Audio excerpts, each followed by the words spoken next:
નમસ્કાર દોસ્તો, આપ જોયા છો સાયક્લોપીડિયા હાઉસ સંચાલિત નવસારી લાઈવ। હાલ ચૈત્રી નવરાત્રી ચાલી રહી છે। ચૈત્રી નવરાત્રીમાં આપણે બધા જ દેવીના આરાધના કરતા હોય છે। નવદુર્ગાના આયોજનની એટલે કે આરાધનાનો આ પર્વ હોય છે। આમ તો નવરાત્રી બે આવતી હોય છે। પહેલી નવરાત્રી આપણે સૌ ગરબે ઘૂમતા હોય છે, પણ આ નવરાત્રી આરાધનાની નવરાત્રી હોય છે। આ નવરાત્રી ભક્તિભાવના નવરાત્રી હોય છે અને દેવી નવરાત્રી કહેવામાં આવી છે। તો ત્યારે હું તમને અહીંયા એવા સ્થળે લઈને આવ્યો છું કે જ્યાં આ દેવી ભાગવત કથાનું સુંદર આયોજન કરવામાં આવ્યું છે। કહેવાય છે કે દેવી ભાગવત એટલે ભાગવત એ ચોક્કસ જે શ્રીમદ ભાગવત છે એ ભગવાન શ્રી કૃષ્ણનું એક વામ સ્વરૂપ કહેવાય છે અને દેવી ભાગવત એ પણ મા દુર્ગાનું એક નવચાર છે। એટલે આ જગદંબાની આ સુંદર આરાધનાનો પર્વ અહીંયા ઉજવાઈ રહ્યો છે।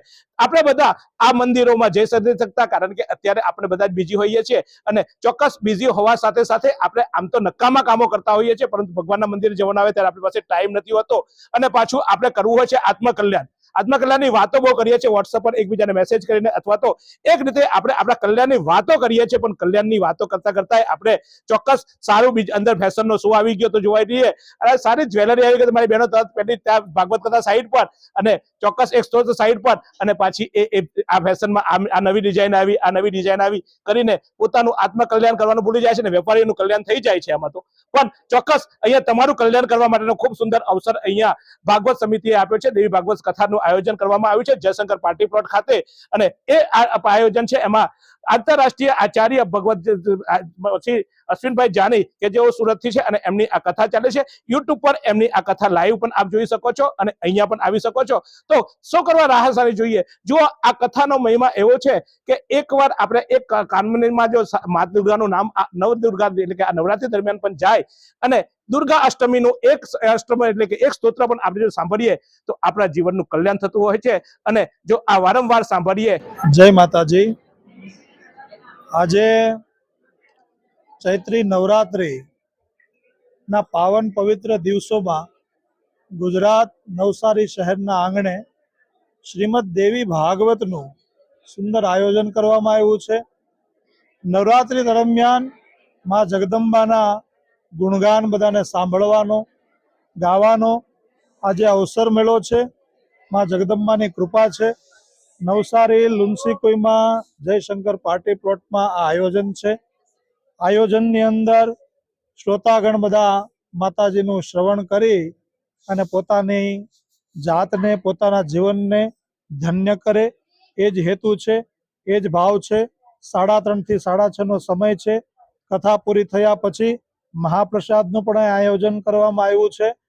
તો બધા આનું શ્રવણ કરે અને નવસારીની આ પાવન ભૂમિ પર સંસ્કારી નગરી કહેવામાં આવે છે આમને, તો આ પવિત્ર ભૂમિ થાય અને માં જગદંબાના ગુણગાન અહીંયાથી બધા સાંભળે એ માટે આયોજન કરવામાં આવ્યું છે। તો ચોક્કસ આપણા જે જીવનનો આ ધન્યતા થતી હોય છે, આપણા દેવબેડો પાર થતો હોય છે, તો પછી આ રાહ જોયો આ શુભ સુંદર આયોજન છે। રોજ બપોરે 3:30 વાગે આ કથા શરૂ થાય છે અને સાંજે 6:30 વાગે કથાનો વિરામ દેવામાં આવે છે। સાથે સાથે કહેવાય છે કે માણસો યજ્ઞોની આજે ચોક્કસ કરવાની ઈચ્છા હોય, દરેક માણસને એક ઈચ્છા તો બહુ હોય, પણ એક સત્યનારાયણની કથા પણ આપણે કરી નથી શકતા કારણ કે આપણે આપણા આયોજનમાંથી ઉપર નથી આવતા। પરંતુ આ આયોજકો એટલે આ કથાના આયોજકોએ ખૂબ સુંદર આયોજન કર્યું છે। રામનવમીના દિવસે અહીંયા નવચંડી યજ્ઞનું આયોજન કરવામાં આવ્યું છે। આમ તો નવચંડી યજ્ઞ કરવા માટે 2-4 પગારો આપણે ભેગા કરીએ અને પછી વિચારીએ તો એ નથી થતો હતો, પણ અહીંયા વિના મૂલ્યે આવીને માત્ર આપણાથી જે આહુતિ અપાય આહુતિ આપીને આ યજ્ઞનું પણ આયોજન કરવામાં આવ્યું છે। 30 તારીખે માફ કરજો 6 તારીખે રામનવમીના દિવસે અહીંયા યજ્ઞનું પણ આયોજન કરવામાં આવ્યું છે। તો એનો પણ લાભ લેશો અને ખૂબ સુંદર જો હવે આ બધા લાભ લઈ લીધો છે। જોઈ લો આ બધા કેવા મલકાતા ચહેરાઓ છે, નથી કોઈ મેકઅપ કર્યો, નથી કોઈ એમને કોઈ વેશભૂષા પરિધાન કરી, પણ તેમ છતાંય ચહેરા પર તેજ જુઓ કારણ કે એ તેજ છે મા દુર્ગાના આશીષનું। મા દુર્ગાની અહીંયા જે સપ્તમી આવી એટલે કે આજે અહીંયાથી જે કથાના શબ્દો થાય છે એ કથાના એક એક શબ્દોથી એમના ચહેરા પર તો તેજ આવી ગયું। જુઓ વગર મેકઅપે બ્યુટી પાર્લરનો ખર્ચો કર્યા વગર આ લોકોના ચહેરા પર તો ગ્લો આવી ગયો, પણ તમારા ચહેરા પર ગ્લો લાવવો હોય, તમારે જો કરવું હોય તો ચોક્કસ આ મહારાજના વિશ્રામમાં બેસીને આપણે 3 કલાક કાઢીશું। બ્યુટી પાર્લરમાં 10 કલાક કાઢવા કરતા અહીંયા 3 કલાક કાઢેલા, અહીંયા 3 મિનિટ કાઢેલી, અહીંયા 10 મિનિટ કાઢેલી ચોક્કસ અમૃતા છે। એક આઈબ્રો કરાવવા જઈએ તો આપણે વેઇટિંગમાં 15 મિનિટ 20 મિનિટ બેસતા હોઈએ છીએ। અહીંયા તો જીવનનું કલ્યાણ થવાનું છે, જીવનનો ગ્લો આવવાનો છે। તો હું ચોક્કસ તમને વિનંતી કરીશ કે આવજો, આ ભાથું ફરી નથી આવવાનું. અને બીજી વાત કે આ ભાથું અહીંયા જે તમે કરશો, મેકઅપ કરશો અથવા તો બીજા ખર્ચાઓ કરશો તો એ તો કદાચ સાંજે ઘરે જશે ને ધોવાઈ જશે, પણ આ ભાથું તમે લઈને જશો તો આખી જિંદગી આવશે. સોનાનો સારો સેટ પહેરશો, રસ્તામાં ચોર આવશે તો ચોરી જશે, રસ્તામાં લૂંટાર આવશે તો લૂંટી જશે, પણ અહીંયાનું જે ભાથું બાંધશો એ કોઈ લૂંટી નહીં જાય, કોઈ ચોરી નહીં જાય, તો ચોક્કસ આવો મોકો ક્યાં મળે. ઘર આંગણે ગંગા આવી છે, ચાલો માં દુર્ગા અષ્ટમીના આવીએ અહીંયા, ચોક્કસ એનો પાઠ કરીએ અને જે બાકી રહી ગયા છે એ કહેજો. બીજું કે તમે એકલા નહીં આવી જતા. જો તમારું એકલાનું કલ્યાણ થઈ ગયું ને પછી તમારી બેનપણી નહીં આવી, તમે સ્વર્ગમાં ગયા ને બેનપણી નર્કમાં ગઈ તો વાતો કેવી રીતે કરશો? પછી શોપિંગ કરવા કેવી રીતે જશો ત્યાં? કારણ કે સ્વર્ગમાં જશો તો પૈસા આવશે, તો પછી એટલે બેનપણીને લેતા આવજો.